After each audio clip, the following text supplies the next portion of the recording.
Monsoon सत्र के दौरान सरकार के खिलाफ विपक्ष ने अविश्वास प्रस्ताव की तैयारी की है। इसके लिए कांग्रेस की तरफ से नोटिस भी दिया गया है, जिसे स्पीकर ने स्वीकार भी कर लिया है।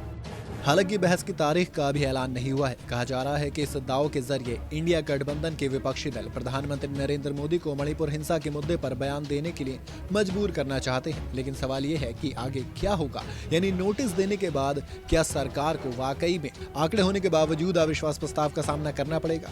चलिए आपको बताते हैं। सबसे पहले तो आपको ये बता देता हूं कि अविश्वास प्रस्ताव एक संसदीय प्रक्रिया है, जिसके तहत विपक्ष सरकार को चुनौती दे सकता है। अगर प्रस्ताव पास हो जाता है तो सरकार को इस्तीफा देना पड़ता है। हालांकि ये प्रोसेस इतना आसान नहीं है। सरकार के खिलाफ खड़े होने वाले दलों को पहले नोटिस देना होता है। ये नोटिस लोकसभा का कोई भी सदस्य दे सकता है। इस प्रस्ताव को सदन के 50 सदस्यों का समर्थन मिलना जरूरी है। अगर प्रस्ताव को सदन में स्वीकार कर लिया जाता है तो फिर चर्चा के लिए एक दिन तय किया जाता है। इतना ही नहीं, सरकार को बहुमत साबित करने के लिए भी कहा जा सकता है। अगर सरकार ऐसा करने में विफल रहती है तो इस्तीफे का दौर शुरू होता है। खैर, अभी नोटिस गया है जिसे एक्सेप्ट कर लिया गया है, तो हम इसके बाद के प्रोसेस की बात करेंगे। अब लोकसभा स्पीकर ये तय करेंगे कि नोटिस के बाद इस पर चर्चा की जानी है या नहीं। स्वीकार होने के बाद स्पीकर चर्चा के लिए दिन और समय तय करते हैं। लोकसभा में प्रस्ताव पर फिर चर्चा होती है और सरकार को इसका जवाब भी देना होता है।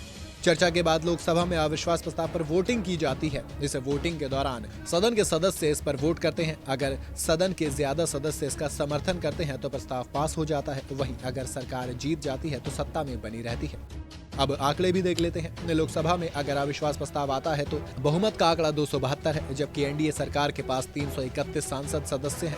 इतना ही नहीं, सिर्फ भारतीय जनता पार्टी के पास ही 303 सांसद हैं। विपक्षी गठबंधन इंडिया में शामिल दलों के सांसदों की संख्या 144 है। इनके अलावा तेलंगाना में सत्तारूढ़ भारतीय राष्ट्र समिति, आंध्र प्रदेश की वायरस कांग्रेस और उड़ीसा की बीजू जनता दल, इनके पास मिलाकर 70 संसद सदस्य हैं। तो कुल जमा बात यह है कि सरकार को इससे गिरने जैसा तो कोई भी खतरा नहीं है, लेकिन एक तरीके से देखा जाए तो विपक्ष सरकार को बोलने के लिए मजबूर कर सकता है।